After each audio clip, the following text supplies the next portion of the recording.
السلام عليكم ورحمة الله وبركاته. اهلا بيكم في مطبخ ست الكل. هنعمل مع بعض النهاردة البصارة بطريقة جميلة جدا وسهلة وهتعجبكم جدا وهتعمليها هتطلع معاكي ناجحة ان شاء الله. تعالوا نشوف طريقتنا. معانا هنا نص كيلو فول مدشوش، طبعا نعينه لمدة ساعة وغسلناه وصفيناه. ومعانا هنا خضرة، شبت، بقدونس، كزبرة، من كل حاجة حزمتين شبت، حزمتين بقدونس، حزمتين كزبرة. ومعانا هنا بصلاية كبيرة و5 فصوص توم مفرومين. تعالوا معانا هنا الحلة بتاعتنا على النار، هننزل بمعلقة زيت، بعد كده ننزل بالثوم والبصل وهنشوحهم شوية. بعد ما نشوحهم شوية هننزل بالخضرة بتاعتنا، هنشوحهم لمدة دقيقتين على النار. بعد كده هننزل بمعلقة ملح ورشة بيكنج صودا، يعني ربع معلقة صغيرة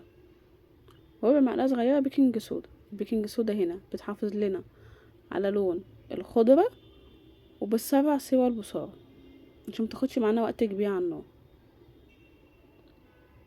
معانا هنا مية مغلية ننزل بيها.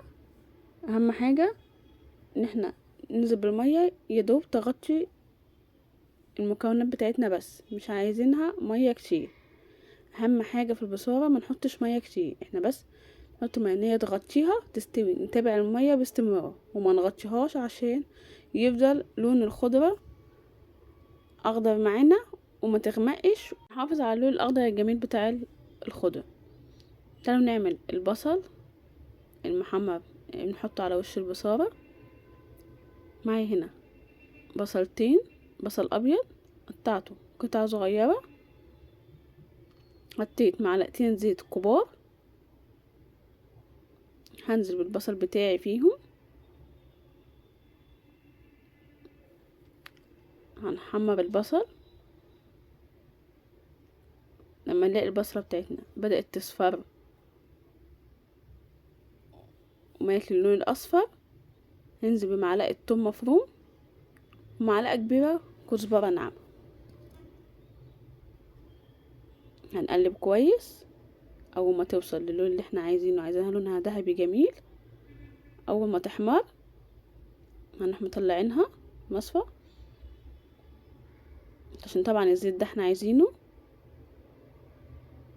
كده البصلة معانا بقت جاهزة.